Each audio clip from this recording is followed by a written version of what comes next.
नमस्कार दोस्तों, मैं राकेश मेहरा जीके क्लासेस की तरफ से आप सभी का हार्दिक स्वागत करता हूं। राकेश मेहरा जीके क्लासेस के इस YouTube चैनल पर आज हम राजस्थान के नए मुख्य सचिव नामक टॉपिक पर चर्चा करेंगे। आप जानते हो, राजीव स्वरूप जी को राजस्थान का नया मुख्य सचिव DB गुप्ता जी के स्थान पर बनाया गया है। देखते हैं इस टॉपिक पर कैसे क्वेश्चन बनते हैं, और जब हम इसके पुराने पेपर्स देखते हैं, उन पेपर्स का आकलन करने पर हमें ये पता लगता है कि जो भी एग्ज़ाम हो रहे हैं, अभी जो 2-3 सालों में जो एग्ज़ाम हुए हैं, उसमें चाहे राजस्थान पॉलिटी का हो या कल्चर का हो या ज्योग्राफी से रिलेटेड हो या हिस्ट्री हो या इकोनॉमिक सर्वे हो, इसमें काफ़ी गहनता वाले क्वेश्चन पूछे गए हैं, डीपली क्वेश्चन पूछे गए हैं। ये जो डीपली क्वेश्चंस है, इन्हीं को देखते हुए हम अब इस करंट जीके की सीरीज में एक छोटा सा बदलाव करने जा रहे हैं। उस बदलाव के तहत हम राजस्थान करंट जीके को अब पार्ट्स में डिवाइड करेंगे। हो सकता है ये पार्ट आपके पास डेली ना आ सके, क्योंकि राजस्थान एक प्रदेश है और इस प्रदेश में घटनाएं तो बहुत घटित होती है, लेकिन उन घटनाओं में आपके एग्ज़ाम की दृष्टि से कौन सा स्टेटस है, हमें उसको जानना होता है। सारा आपके काम की चीज़ नहीं होती है, और कौन सा स्टेटस आपके लिए इम्पोर्टेंट है वो बताने के लिए हम यानी राकेश मेहरा जी के क्लासेज प्रयत्नशील रहता है, और उसी दिशा में हमें काफ़ी रिजल्ट्स भी मिले हैं, और उन्हीं रिजल्ट्स को ध्यान में रखते हुए हम नित नए बदलाव करते रहते हैं जो आपके लक्ष्य प्राप्ति में सहायक होते हैं। इन्हीं बदलाव के तहत जो आगामी एग्ज़ाम होंगे राजस्थान के संबंध में, जैसे 28 फरवरी 2021 को पटवारी का एग्ज़ाम हो गया और कांस्टेबल का एग्ज़ाम भी प्रस्तावित है। इसके अलावा अन्य एग्ज़ाम भी प्रस्तावित है जिनमें RAS जैसी महत्वपूर्ण परीक्षा भी है। इनमें हम डीपली नॉलेज को लेकर चलेंगे, गहनता वाले अध्ययन को लेकर चलेंगे। वर्तमान में जो क्वेश्चंस आ रहे हैं वो एग्जाम, कौन सा एग्जाम आप दे रहे हो, इसको आधार ना बनाकर एक बहुत ही विस्तारित रूप से पूछा जा रहा है, और इस विस्तार को ही हमने करना है। आप ऐसा कतई ना समझे कि आप यदि राजस्थान के कांस्टेबल की तैयारी कर रहे हैं तो आपको थोड़े निचले लेवल की तैयारी करनी पड़ेगी, या पटवारी की तैयारी करनी है तो थोड़ा सा ऊपर लेवल की तैयारी करनी पड़ेगी। ऐसा नहीं है। इस प्रकार की कई भावनाएं मेरे स्टूडेंट मुझसे पूछते रहते हैं। उसी का समाधान के लिए आपको ये कह रहा हूँ कि आपको हर टॉपिक को बहुत गहनता के साथ पढ़ना पड़ेगा, और उस दिशा में हम प्रयास कर रहे हैं, और उस प्रयास में आप सभी का सहयोग सादर आमंत्रित है।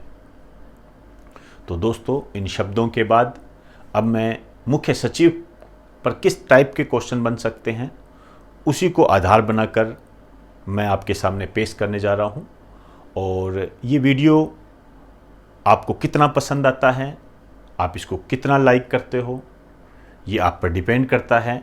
लेकिन हमारा ये प्रयास रहता है कि इस पर पूरा फोकस जो हो वो आपके एग्ज़ाम का हो। तो इसी को आधार बनाकर मैंने ये वीडियो तैयार किया है, और यदि आपको ये पसंद आता है तो आप इसको लाइक करें, शेयर करें और सब्सक्राइब करें, ताकि ये उन लोगों तक भी पहुंच सके जो कि जीके के ज्ञान को एक भटकाव के रूप में देखते हैं। तरह तरह हर जगह उसको एक नए रूप में देखते जाते हैं और किसी भी रूप को डिसाइड नहीं कर पाते हैं। और यदि हम किसी रूप को डिसाइड नहीं कर पाते हैं तो दोस्तों, कड़वी बात है, लेकिन ये सच्चाई है, ये नाकामयाबी के कारणों में शामिल हो जाता है, और फिर हम हाथ पर हाथ धरकर बैठ जाते हैं और हमारे सामने रिजल्ट नहीं आता है। यदि हमें रिजल्ट को प्राप्त करना है तो हमें सही दिशा में चलना पड़ेगा, और सही दिशा के तहत ही हम ये आपके सामने करंट जीके पेश करते हैं। और इस लॉकडाउन के दौरान भी आपकी स्टडी प्रभावित ना हो, इसको देखते हुए हमने ऑनलाइन स्टडी मटेरियल ये भी आपको उपलब्ध करवाया है। वास्तव में ऑनलाइन स्टडी मटेरियल जो है ये उन बच्चों के लिए रामबाण है जो कि यूपी, बिहार या अन्य स्थानों से है, जो कि जयपुर में आ नहीं सकते, उनके लिए रामबाण है। उसमें भी हम बहुत ही एक्सप्लेन तरीके से हर टॉपिक को कवर करने का प्रयास करते हैं। इस तरह के जो दायरे हैं हमने पहले से ही तय कर रखे हैं, और किस चीज़ को कहाँ पर अपडेट करना होता है ये हम समय समय पर आपको बताते रहते हैं। तो दोस्तों, इन शब्दों के बाद अब मैं अपना टॉपिक स्टार्ट कर रहा हूँ। आप साथ साथ में लिखते जाना और मेरी बात को समझते जाना। मेरी बात को समझने का मतलब ये है कि मैं आपको बताऊं कि इस पर ऐसे क्वेश्चन बनेगा, उस पर ज़्यादा गौर करें।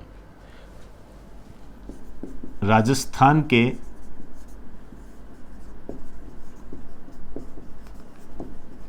नए मुख्य सचिव,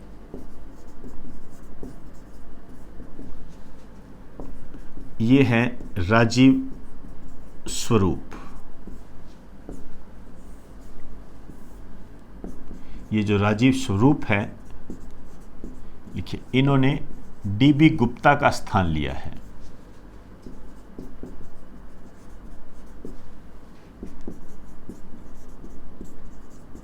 अब मैं यहाँ पर अपने क्लास के बच्चों को सजेस्ट करना चाहूँगा कि राजस्थान की पॉलिटी के तहत जब मैंने सचिवालय कराया था, उस सचिवालय के अंदर मैंने वहाँ पर वर्तमान मुख्य सचिव के रूप में डीबी गुप्ता का नाम लिखाया था। आप उसको चेंज करके राजीव स्वरूप कर लें, इससे आपके नोट्स सिस्टमेटिक और अपडेटेड हो जाएंगे। अब मैं यहाँ पर जो बात करने जा रहा हूँ वो मुख्य सचिव की बात कर रहा हूँ।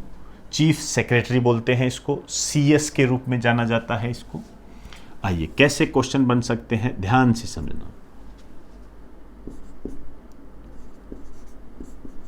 ये है राज्य के प्रशासन का मुख्य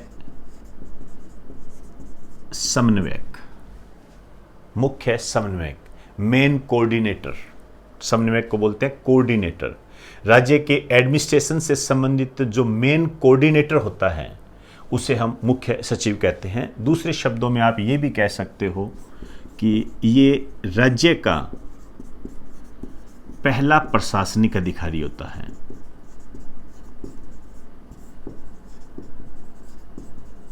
पहला प्रशासनिक अधिकारी होता है।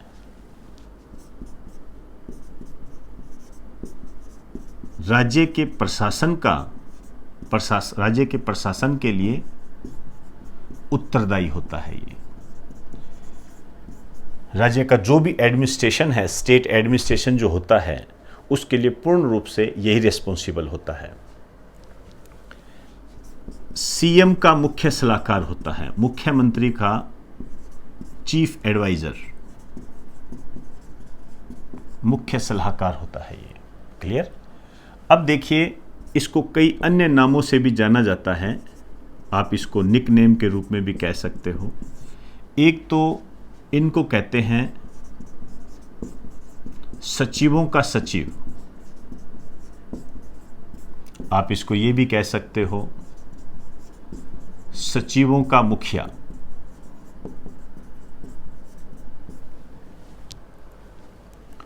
दूसरा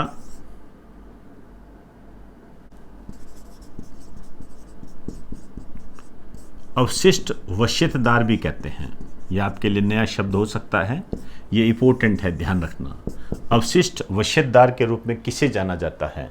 मुख्य सचिव को जाना जाता है। क्यों? किस लिए? क्योंकि मुख्य सचिव को ऐसे कार्य भी करने होते हैं जो वास्तव में किसी सचिव को आवंटित नहीं किए जाते हैं। इस कारण से इसको अवशिष्ट वसीयतदार कहते हैं। एक लाइन लिख दीजिए, क्योंकि मुख्य सचिव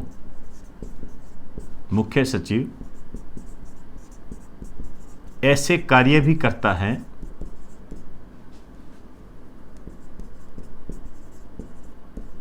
जो विशिष्ट रूप से स्पेशली किसी सचिव को आवंटित नहीं किए जाते हैं। एक तो आप यही कह सकते हो कि इस जो भी सचिव होते हैं, राज्य के जो सचिव होते हैं, सेक्रेटरी होते हैं, जो अन्य विभागों के भी होते हैं, उनको ये मैनेज करता है। तो ये इसका अपना एक काम हो गया, वास्तव में ये सचिव का काम नहीं होता है। तो इसी कारण से इसको कहा गया अवशिष्ट वश्यतदार। क्लियर।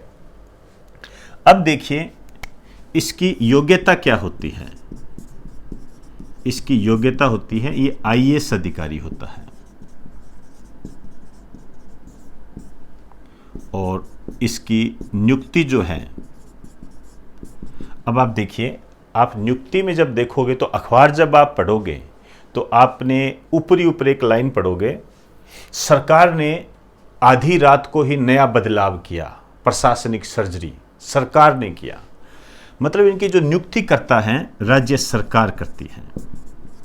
राज्य सरकार के रूप में आप ये कह सकते हो कैबिनेट। यहां पर एक बात बहुत गंभीर है, वो ध्यान रखना, नियुक्ति राज्य सरकार करती है, लेकिन जो चयन है ये मुख्यमंत्री करता है, सीएम करता है, ये ध्यान रखना। चयन सीएम करता है और सरकार क्या होती है, कैबिनेट होती है। कैबिनेट को ही हम सरकार कहते हैं। अब देखिए इसका जो कार्यकाल है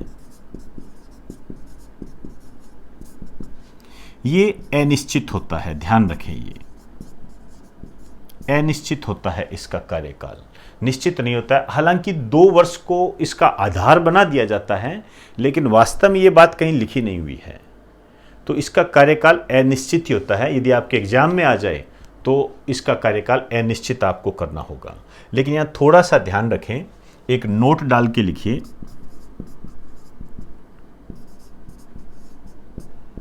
केंद्र में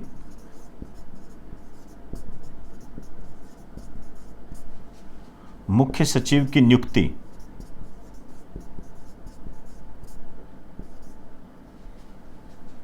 केंद्र सरकार करती है,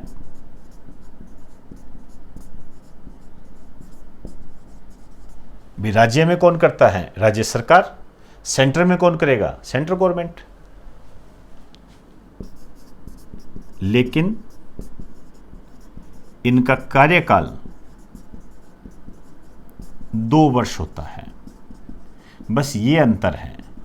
सेंटर में जो मुख्य सचिव है उसका कार्यकाल फिक्स है, 2 वर्ष होता है इसका कार्यकाल। अभी थोड़े टाइम पहले ही इसको चेंज किया था, तो थोड़ा सा आप ध्यान रख लें। अब देखिए, यदि हम कहें राजस्थान के प्रथम मुख्य सचिव,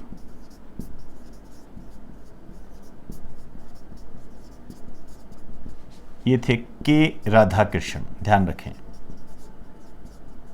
ये आया हुआ है एग्जाम में। और यहां पर यदि हम कहें राजस्थान की प्रथम महिला मुख्य सचिव, ये भी आया हुआ है, श्रीमती कुशाल सिंह।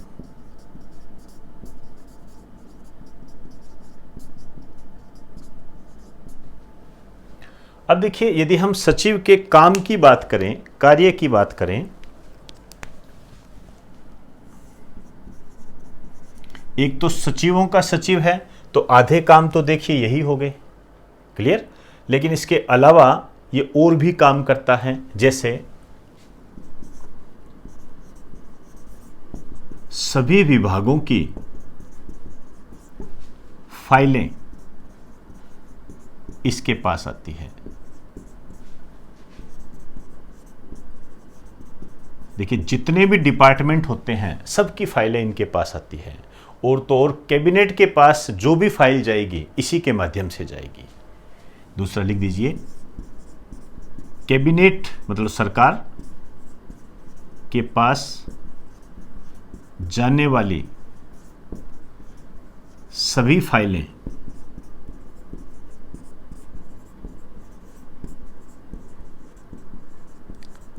इसी के माध्यम से जाती है। तो ये 2 इसके अलग काम हो गए।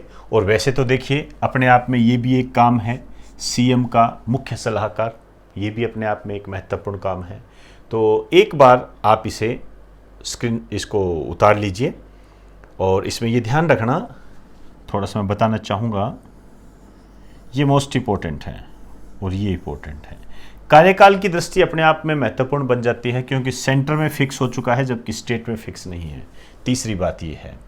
और ये जो है, इसके जो नाम है, जैसे अवशिष्ट वसीयतदार के रूप में किसे जाना जाता है, ये क्वेश्चन आए हुए हैं। एक क्वेश्चन और है जो मैं आपको बताना चाहूंगा, एक बार आप इसे उतारिए।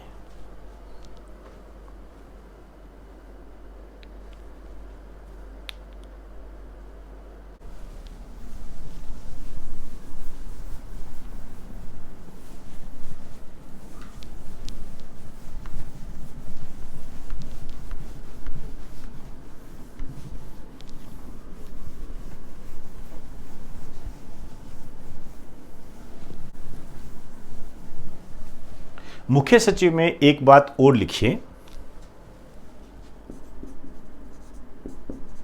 राज्य का मुख्य सचिव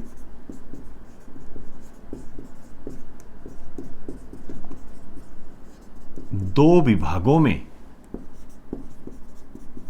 कार्यरत होता है। दो विभाग संभालता है, एक तो सामान्य प्रशासन विभाग, एक तो ये संभालता है,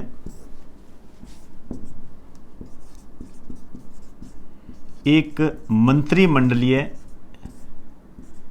सचिवालय को संभालता है। आप इसको कह सकते हो कैबिनेट सचिव के रूप में, ये भी कह सकते हो।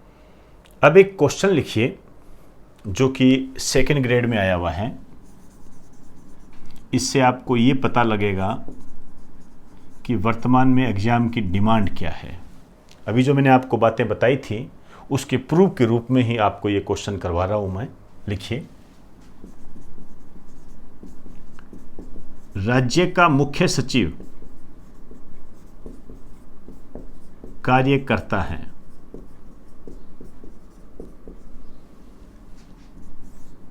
पहला है कैबिनेट के सचिव के रूप में, दूसरा मुख्यमंत्री के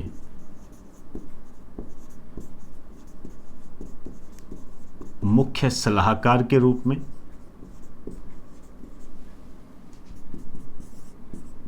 तीसरा सचिवों के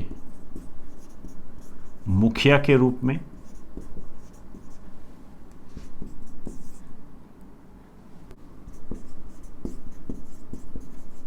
चौथा जो है सिविल राज्य के प्रधान के रूप में,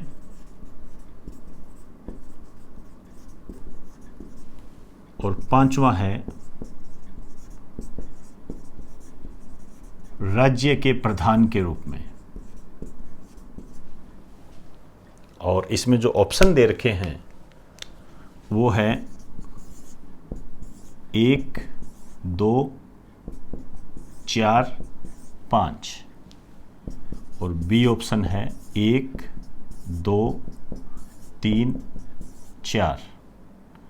सी ऑप्शन है 1, 3, 4, 5 और डी ऑप्शन है उपरोक्त सभी। अब देखिए आपके सामने ये क्वेश्चन है और किस में आया हुआ है, सेकंड ग्रेड 2017 में। मैंने अभी कहा था ना 2-3 सालों से एग्जाम का पैटर्न बदल रहा है, उसी का ही प्रूफ दे रहा हूं आपको। सेकंड ग्रेड का एग्जाम है ये। और क्वेश्चन का लेवल देखिए, मैं मेरे एक्सपीरियंस से कहूं ये आरएएस को मैच करता है। राजस्थान की जो सबसे बड़ी सेवा होती है उसको मैच करता है ये। तो दोस्तों किसी भी भटकाव में ना जाइए, किसी भी भटकाव में ना जाइए।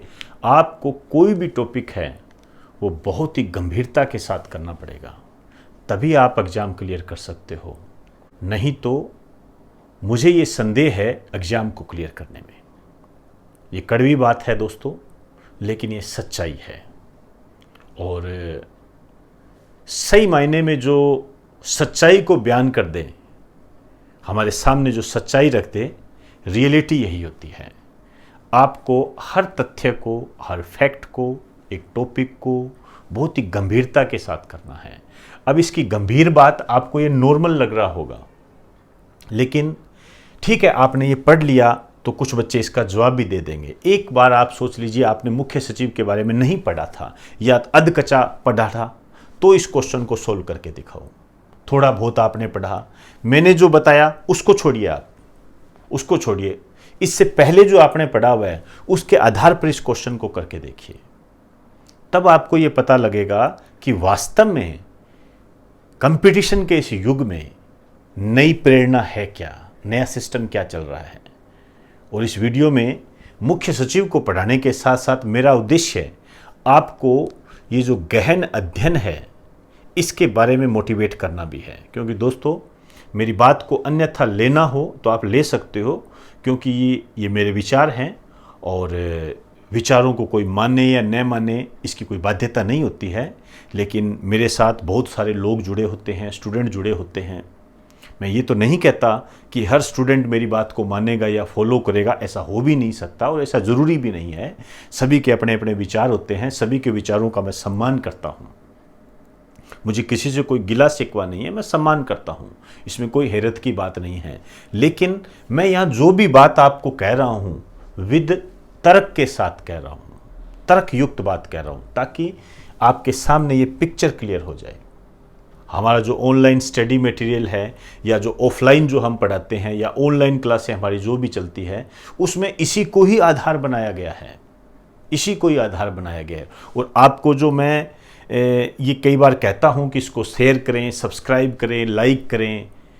हो सकता है कुछ लोग इसको इस वे में लेते होंगे कि गुरुजी कुछ अपना ही प्रचार कर रहे होंगे, वो सोच सकते हैं, वो उनकी अपनी मानसिकता पे है। लेकिन मैंने प्रत्यक्ष रूप से ऐसे बच्चों को देखा है। मेरा सौभाग्य रहा है कि कई बच्चे मुझे अपने जो पारिवारिक आयोजन होते हैं उनमें मुझे इनवाइट करते हैं और मुझे जाने का मौका भी मिला है। और मैं इस व्यस्तता के बीच में समय निकाल कर मैं जाता भी हूँ और मुझे अच्छा भी लगता है। मैं जब वहाँ जाता हूँ तो उस प्रदेश को जब मैं देखता हूँ तो उस प्रदेश में जो परिस्थितियाँ मैं देखता हूँ, उन परिस्थितियों को मैंने जितना आंकलन किया है, उस आंकलन में मैंने ये देखा है कि लोगों के मन में एक भटकाव चल रहा है।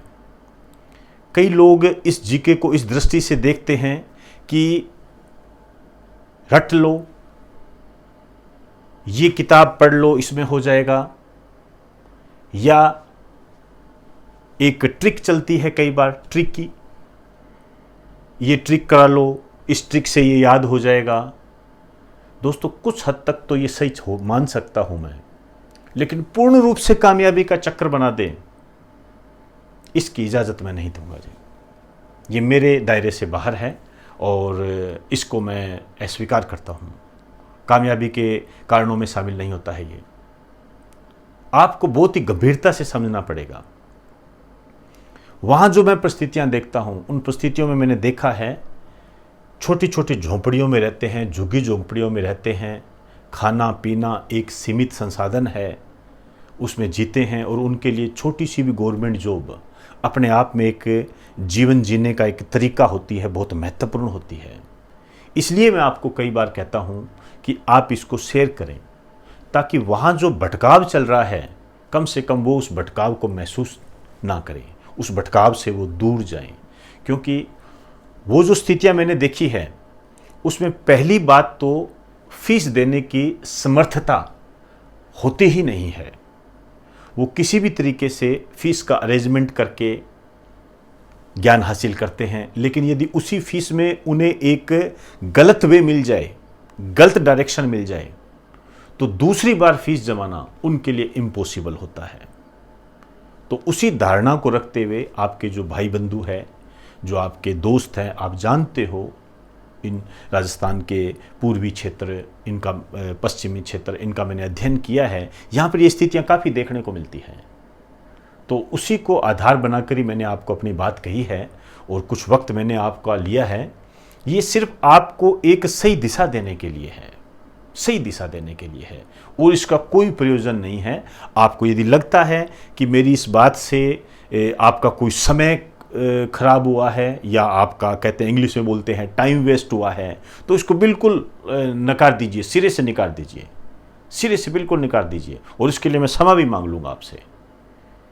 लेकिन इस बात को एक टीचर से समझ लीजिए, या सबसे बड़ा जो टीचर होता है वो होता है वक्त। वो वक्त जब समझाता है तो हो सकता है हमारे सामने उसके बाद कोई विकल्प ना बचे, और वो विकल्प आपको तलाशना ना पड़े, उसी को आधार बनाकर ये बातें कही जाती है। इसलिए बहुत गहनता से तैयारी करें। मैंने देखे हैं कई बच्चे जैसे 1 जुलाई से अगस्त तक एक्सटेंड कर दिया, होशो हवास खो बैठे हैं, क्या होगा हमारा, क्या होगा हमारा, किस तरीके से करें, हमारा होगा क्या। दोस्तों, होना जाना तो खैर मुझे नहीं पता, मैं सिर्फ एक ही बात जानता हूं, और उसी बात के साथ ही मैं आपको एक हिदायत भी देना चाहूँगा। मैं सिर्फ एक बात जानता हूँ, यदि आपने पढ़ाई सुचारू रूप से नहीं की और मेंटल बैलेंस बनाकर नहीं की, तो आपको कामयाबी मिलने में संदेह है। कई बच्चे मुझसे पूछते हैं, व्हाट्सएप पे भी आते हैं, मैसेज आते हैं कई बार। अभी 2-3 दिन पहले ही मैसेज आया था, सर हम ऑफलाइन के स्टूडेंट हैं, हमारे लिए आप क्या कर रहे हो, हमारे लिए कुछ सोचा है क्या आपने। अब बताइए, 1 महीने से लगभग 1-1.5 महीना हो गया, और मैं आपके जो ऑफलाइन के जो बच्चे हैं उनको मैं ऑनलाइन के माध्यम से जोड़ने का प्रयास कर रहा हूँ, और वो बच्चा मुझसे अब पूछता है कि हमारा क्या होगा। इसका मतलब वो इतने दिनों तक हमारे वीडियो के टच में नहीं रहा, हमारी क्लासेज के टच में नहीं रहा। अब टच में नहीं रहा, इसका मतलब वो पढ़ा नहीं, और पढ़ा नहीं इसका मतलब नाकामयाबी के कारणों में शामिल होने की पूरी ताकत रखता है। एग्ज़ाम कब होगा, कब होगा एग्ज़ाम, इस दौरान हम क्या करें। आपका एक ही काम है दोस्तों, स्टडी करना, पढ़ाई करना। एग्ज़ाम कब होगा, एक कड़वी बात है लेकिन सच्चाई है, ना तो वो मेरे से पूछकर होगा, ना ही वो आपसे पूछकर होगा। ना तो मेरे से कोई पूछेगा कि सर आप बताइए आपके बच्चों की प्रिपरेशन हो गई क्या, आपके बच्चों की कोई प्रिपरेशन हो गई है तो हम एग्ज़ाम की डेट डिक्लेयर कर दें। या आपसे नहीं पूछेंगे कि बेटा बताना कुछ टॉपिक रह गए क्या, तेरे टॉपिक रह गए हैं तो एग्ज़ाम बाद में ले लेंगे। ये तो होगा नहीं। जब हमें ये पता ही नहीं है तो हम क्या करें। हमें एक बात पता है, हमारी तैयारी नहीं है, हमारी तैयारी नहीं है, इसका मतलब हमें तैयारी करनी है। मैंने पहले ही कहा था पटवारी के एग्ज़ाम की डेट डिक्लेयर होगी 28 फरवरी 2021, मैंने आपको बता दिया। उस पे भी मैसेज आते हैं, और उस मैसेज में क्या पूछा जाता है, सर आप क्या कहते हो 28 फरवरी 2021 को क्या पटवारी का एग्ज़ाम होगा, आपका व्यू क्या है। अब भगवान जाने भी मेरा व्यू क्या है, मैं तो कभी इतनी लंबी चौड़ी बात सोचता ही नहीं।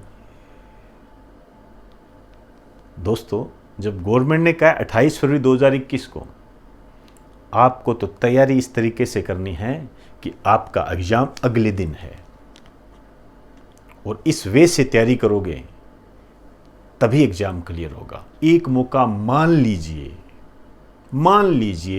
28 फरवरी 2021 को एग्ज़ाम नहीं होता है, तो भी आप प्लस पॉइंट में हो।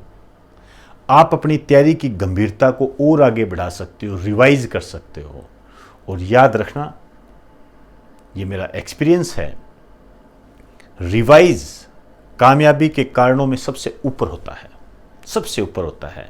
और आप अब अपना अपना आकलन कर लें, अपने आप को जांच लें कि आप कितना रिवाइज करते हैं, आप कितना रिवाइज करते हो, इसका एक बहुत ही ईमानदारी से आंसर खुद लें, अपने आप से पूछें कि आप किसी टॉपिक को कितना रिवाइज करते हैं। तो उसी में आपको पता लग जाएगा कि आपके लक्ष्य प्राप्ति में कितनी बाधाएं हैं, कितनी सुगमता है, कितनी सरलता है, आपकी दिशा सही है या गलत है। ध्यान रखें, रिवीजन सबसे इंपॉर्टेंट होता है। तो दोस्तों, मैंने आपका कुछ अतिरिक्त समय लिया है और मैंने अपने विचार रखे हैं ताकि आप दिग्भ्रमित ना हो। तो मेरे जो आज के कहने का जो सार है वो है गहनता से अध्ययन, डीपली स्टडी कीजिए। और इसमें जीके की दृष्टि से यदि मैं कहूँ तो मेरा जो प्रयास है वो मैं आपके सामने है। करंट जीके आपको डेली का डेली उपलब्ध कराया जाता है। आप इसको ही कर लेते हो तो मैं कहता हूँ आप सही दिशा में चल रहे हो। जनरल जीके हैं, उसके तहत हमने ऑनलाइन ऑफलाइन दोनों प्रकार के सिस्टम उपलब्ध करवा रखे हैं। इसके अलावा हमने तो यहाँ तक कह रखा है कि आप चाहे ऑनलाइन भी आते हो, वो ऑफलाइन भी आ सकते हैं। ये आपकी अपनी सुविधा के आधार पर है। कोई यदि जयपुर में ही रहता है तो वो आप ऑफलाइन भी आ सकता है, ऑनलाइन भी आ सकता है। वो आपकी अपनी मर्जी पे डिपेंड है। वो आप अपनी जो भी आपकी स्थितियां हैं उसको देखकर आप कर सकते हो। ऑनलाइन एक विकल्प होता है। आप जो 1 महीना पढ़ रहे हो, उस 1 महीने के अंदर आपको यदि लगता है कि नहीं मैं कुछ क्रिएटिव रहूं, तो आप ऑनलाइन पढ़ते जाइए। फिर आपको लगता है कि नहीं मैं ऑफलाइन भी करना चाहता हूं, मैं सर को सामने देखकर, सर प्रत्यक्ष रूप से मेरे सामने हो, मैं उनसे बात कर सकूं, उनसे मैं चर्चा कर सकूं, आई कांटेक्ट हो मेरा उनसे, तो आप ऑफलाइन भी आ सकते हो। इसमें कोई समस्या नहीं है। तो दोस्तों, इन्हीं शब्दों के साथ अब आप इस क्वेश्चन को सोल्व करें, सोल्व करने का प्रयास करें। आपके सामने सारी बातें हैं। मुख्य सचिव क्या काम करता है? अब देखिए, कैबिनेट के सचिव के रूप में तो हो गई अपनी बातें, तो ये बात तो सही है भाई, कैबिनेट के सचिव में करता है। मुख्यमंत्री के मुख्य सलाहकार के रूप में अभी मैंने आपको बताया था, ये भी सही है। सचिवों के मुखिया के रूप में सचिवों का सचिव भी कहते हैं, ये भी सही है।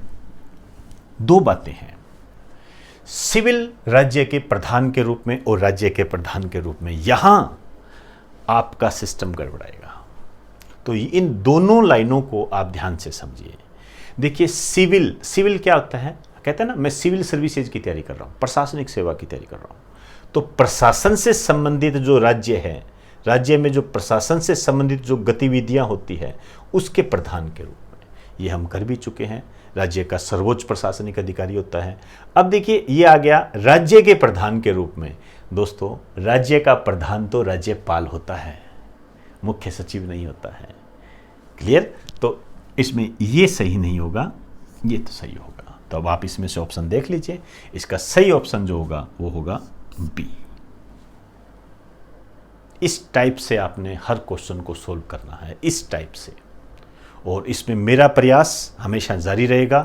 और इस प्रयास के तहत मैं, आप ये कह सकते हो, मैं खुद पर अपनी ईश्वरीय आशीर्वाद मानता हूँ, ईश्वरीय कृपा मानता हूँ कि हमने इसी आधार पर बनाकर एलडीसी में जो अभी एग्ज़ाम हुए थे, आप देखते होंगे, मैं आपको टेलीग्राम पे मैसेज भी भेजता हूँ, व्हाट्सएप पे भी मैसेज भेजता हूँ, इसके अलावा फेसबुक पे भी मैं इसको बताता हूँ। एलडीसी में हमारा जो रिज़ल्ट है, इसी आधार को जब हमने रखा था तो हमने एक अच्छा स्कोर प्राप्त किया, एक अच्छा रिजल्ट प्राप्त किया। आज राजस्थान के तरह तरह के विभागों में हमारी क्लास के स्टूडेंट कार्यरत है। आज भी उनकी वो जब अपॉइंटमेंट, जब वो वहाँ पर जाते हैं, नियुक्ति लेते हैं, पहला दिन होता है, उसकी फ़ोटो मुझे भेजते हैं और मेरा सीना गर्व से फूल जाता है। मुझे इतनी खुशी होती है, आप सोच नहीं सकते। और दोस्तों, ये वो लोग हैं जिनके लिए नौकरी इतनी ज़रूरी है, इतनी रिक्वायरमेंट है, आप सोच ही नहीं सकते। यदि वो नौकरी नहीं लगे तो उनके अलावा और कोई तरीका ही नहीं है। इस तरीके के लोग हैं। तो इंटरनल फीलिंग मुझे बहुत अच्छी आती है और मैं अपने आप को मजबूत महसूस करता हूँ और उसी मजबूती को मैं मोटिवेशन में इस्तेमाल करता हूँ और मैं मोटिवेट होता हूँ कि ये बच्चे इतने सिलेक्ट करा दिए तो इस बार जो पटवारी का एग्ज़ाम होगा उसमें हम एक नया कीर्तिमान रचने का प्रयास करेंगे। और उसी कीर्तिमान के तहत कई बार आपको समझाया भी जाता है और आपको डांट भी लगाई जाती है और कई बार आप फ़ोन करते हो तो आपको बहुत गंभीरता से समझाया भी जाता है। दोस्तों, एक टीचर होने के नाते ये मेरी ड्यूटी है और वर्तमान संदर्भ में यदि मैं देखूं तो मैं सिर्फ इतना कह सकता हूं कि यदि किसी को मेरी बात बुरी लगती है, किसी स्टूडेंट को मेरी बात अच्छी नहीं लगती है, बुरी लगती है, तो उसके लिए मैं क्षमा मांगता हूं, मैं सॉरी कह सकता हूं। लेकिन दोस्तों, यदि कोई बात कही ना जाए, सही रास्ता दिखाने का प्रयास ना किया जाए, तो मेरे हिसाब से वो गलत होता है। हमारे जो माता पिता होते हैं वो भी हमें मार्गदर्शन करते हैं, वो भी इसी तरीके से करते हैं। कभी हमें डांट कर कराते हैं, कभी हमें समझा कर कराते हैं, कभी हमें डरा कर करते हैं। इस तरीके से हमारे लाइफ को वो एक सही दिशा देने का प्रयास करते हैं। तो हमें अपने माँ बाप, अपने टीचर, इनकी बातों का सम्मान करना चाहिए। हम भी हमारा भी सौभाग्य रहा है, हमारे भी कई गुरु रहे हैं, उनसे सीखे हैं और वो उनसे जो सीखे हैं वही आपको बता रहे हैं, वही चीज़ें आपके सामने रख रहे हैं। हम कोई ऊपर से कोई ज्ञानी ऐसे तो है नहीं, परिस्थितियों से हमने सीखा है, जो परिस्थितियां हमने झेली है, उसमें आपके जो समस्याएं होती है उसको अकॉर्डिंग करते हुए आपको एक राय देने का प्रयास करते हैं। तो दोस्तों, मेंटल बैलेंस बनाए रखिए और तैयारी को सही दिशा में लेके जाइए, सही दिशा में लेके जाइए और एक ऐसा सिस्टम तैयार करो कि इस बार हमें जॉब चाहिए। ये जो पटवारी का एग्ज़ाम है, चाहे कांस्टेबल का एग्ज़ाम है या अन्य कोई भी एग्ज़ाम है, किसी भी एग्ज़ाम की तैयारी कर रहे हो, आप उसको एक ये धारणा बना लीजिए कि इस बार हम ऐसा कीर्तिमान करेंगे कि सर हमारा यूट्यूब पर नाम लेंगे, सर हमारी फ़ोटो को फेसबुक पे डालेंगे, सर हमारे नाम को अन्य बच्चों को बताएंगे। इस तरीके से अपने आप में एक लक्ष्य निर्धारित कीजिए और जो अन्य अनर्गल चीज़ें होती है जो कि नाकामयाबी के कारणों में शामिल होती है, मैं क्या करूं, वो क्या करे, वो ये कर रहा है, इसमें ये लिखा हुआ है, उसमें ये लिखा हुआ है, सर मैं कंफ्यूज हो गया। अरे कंफ्यूजिंग दूर करने के लिए तो हम बैठे हैं ना। आपको जो मटेरियल दे रहे हैं, दावे के साथ आपको कह रहे हैं ना इतना ही पढ़ना है, इसके अलावा कुछ नहीं पढ़ना, फिर आपको समस्या कहाँ आ रही है? आप तो पढ़िए ना, आप तो पढ़िए। जब हम पढ़ते थे तो हम ये कल्पना किया करते थे, हम ये सोचा करते थे कि यदि हमें कोई ये कह दे कि भाई ये 10 रजिस्टर है, इतना पढ़ ले तो तेरा सिलेक्शन हो जाए। कोई हमें ये कह दे कि ये 10 रजिस्टर है भाई, इसको तू पढ़ ले, तेरा सिलेक्शन पक्का है। तो जब हम पूछते, हम कहते यार ऐसा हो सकता है क्या? कोई हमें ये कह दे इतना इतना पढ़ना है, वो तो कर लूँ। तो हमें जवाब मिलता था, हमें जवाब ये मिलता था, नहीं नहीं ऐसे तो नहीं होता, अलग से कुछ खुद को भी पढ़ना पड़ता है, कुछ अन्य किताबें भी देखनी पड़ती है और चीज़ें भी देखनी पड़ती है। तो उस टाइम मैं ये सोचता था कि यदि परमात्मा ने, ईश्वर ने मुझे कभी ये मौका दिया तो मैं स्टूडेंट को इतना मैटर दूंगा, एग्जाम से रिलेटेड इतना मैटर दूंगा कि जब मैं उस मैटर को समाप्त करूंगा तो उनको मैं ये कहूंगा कि इसको ही पढ़ना है, इसके अलावा नहीं पढ़ना। ये मैं दावे के साथ कहूंगा, इतना ही पढ़ना है, यही पढ़ना है और इसको 15-20 बार पढ़ना है। इतनी बात कह के मैं समाप्त कर देता हूं। और मैं ये कहता भी हूं क्लास में, जब कोई भी बात होती है मैं कहता हूं इतना ही करना है, आप तो इसको 15-20 बार पढ़ते जाइए और उसका परिणाम हम देखते भी हैं। ये हमारा सौभाग्य है, ईश्वरीय कृपा है हमारे पे ये। तो दोस्तों, आज मैंने आपका काफ़ी वक्त ले लिया है, तो कुछ मन किया आपसे बात करने का, तो मेरी इच्छा हुई। हालांकि मैं जानता हूँ कई लोग तो जब मैं ऐसे ही बोलता हूँ ना कि तो दोस्तों इन्हीं शब्दों के साथ तो उसके बाद ही कट कर देते हैं कि बस हो गया काम अपना, आगे क्या पता क्या बात बता दूँ, उसको कई देखने की जहमत भी नहीं उठाते। ये सब मुझे पता है, ये सब मुझे पता है। ये जो मुझे बताते हैं ये मेरे जो प्रिय स्टूडेंट हैं यही मुझे बताते हैं। तो दोस्तों ऐसा कुछ नहीं होता है, आप बहुत ही अच्छे परिवार से बिलोंग रखते हो और अच्छा सिस्टम आपका बना हुआ है और आप कर सकते हो। लाइफ में मोटिवेट रहिए, कुछ कमी नहीं है। यदि हम सोचें तो कुछ कमी नहीं है, नहीं तो कमियां ही कमियां हैं, नहीं तो कमियां ही कमियां हैं। हर वे को पॉजिटिव वे में देखिए, पॉजिटिव वे में देखिए। यदि मैं मेरी बात करूं ना, इस लॉकडाउन के दौरान में मैंने क्या पॉजिटिव काम किया, अब आपका तो सोचने का नज़रिया कुछ ही हो, वो तो मैं उसकी चर्चा नहीं करूंगा, क्योंकि किसी भी व्यक्ति के सोच को लगाम नहीं लगाई जा सकती। लेकिन मेरा नज़रिया ये था, मेरा ये सपना होता था कि जो अन्य स्टेट के जो लोग हैं, यूपी के हैं, बिहार के हैं, जिनके मेरे पास कॉल आते थे पहले कि सर हमें किसी तरीके से नोट्स अवेलेबल करा दो, आप ऑनलाइन नहीं पढ़ा सकते तो हमें नोट्स बता दीजिए, हम वहाँ पर आके नोट्स ले लेंगे। एक बच्चा बिहार से आकर नोट्स लेने आ रहा है। अब आप देखिए, तो उनके लिए मैंने सोचा कि ये ऑनलाइन स्टडी मटेरियल उपलब्ध करा दूं, जो हाल फिलहाल जो ऑफलाइन के बच्चे हैं उनके भी काम आ रहा है। अब ये विकल्प के रूप में हम इसको इस्तेमाल कर सकते हैं। तो दोस्तों ये मैंने इस बार किया था और मैं खुद को गौरवान्वित महसूस करता हूँ कि मैंने ये काम किया। इसी तरीके से मैं आपको भी कहूँगा, हर वे को पॉजिटिव रूप में लीजिए, पॉजिटिव रूप। आप ऐसा ना सोचिए कि 1 जुलाई को यदि ऑफलाइन क्लासें नहीं लगी तो कोई बहुत बड़ी महाभारत हो गई या बहुत बड़ा कोई नुकसान हो गया। कुछ नहीं हुआ है, कुछ नहीं हुआ है। इसको सिमिलर चलने दीजिए, आप अपनी तैयारी को पॉलिश करते जाइए। और जैसे ही अगस्त में क्लासें स्टार्ट होती है या जब भी क्लासें स्टार्ट होती है, मैं कोई तिथि की बात नहीं कर रहा, जब भी क्लासें स्टार्ट होती है हम एक नए रूप में मिलेंगे, नई बातों के साथ मिलेंगे, नए माहौल के साथ मिलेंगे। उसको भी एंजॉय कीजिए। अपने आप पर मेंटल बैलेंस रखिए, इसको प्रेशर में मत डालिए, कोई फ़र्क नहीं पड़ता। और दूसरी बात, कोई भी आपका प्रेशर देखने थोड़ी आ रहा है, उल्टा वो तो खुश होंगे, कैसा ये मेंटल प्रेशर में है क्या, बहुत बढ़िया है, इसको ऐसे रहने दो।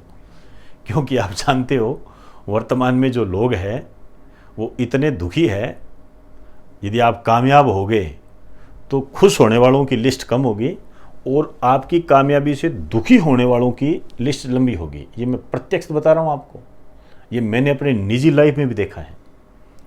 लंबी लिस्ट होगी, कईयों के घर में तो खाना नहीं बनेगा जिस दिन आप नौकरी लगोगे, उस दिन खाना नहीं बनेगा उनके का। नहीं यार, आज तो पता नहीं क्या हो गया, आज मेरा मूड अपसेट है, क्या हो गया, फलाने का लड़का का सिलेक्ट हो गया। ये सच्चाई है दोस्तों, बहुत कड़वी सच्चाई है ये, लेकिन सच्चाई है। तो दोस्तों अब आप मुझे इजाज़त दीजिए। आज कुछ मेरा मन था आपसे बात करने का, हालांकि बात तो एक तरफा ही है, लेकिन मुझे अच्छा फील हो रहा है और मुझे बहुत अच्छा लग रहा है कि मैंने आपको अपने मन की बात कही है। इस बात को आप कितना फॉलो करते हो ये तो आपके अपने विचारों पे डिपेंड करता है। दोस्तों मैंने अपनी बात कहकर जितनी मेरी ड्यूटी होती है, जितना मेरा कर्तव्य होता है, उसको मैंने पूरा करने का प्रयास किया है। और आप हमेशा ध्यान रखें,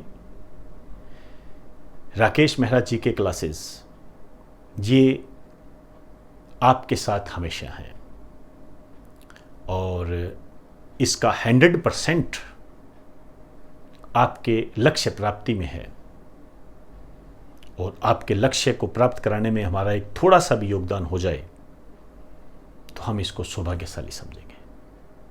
तो दोस्तों इजाज़त दीजिए, आप सभी को मेरा नमस्कार।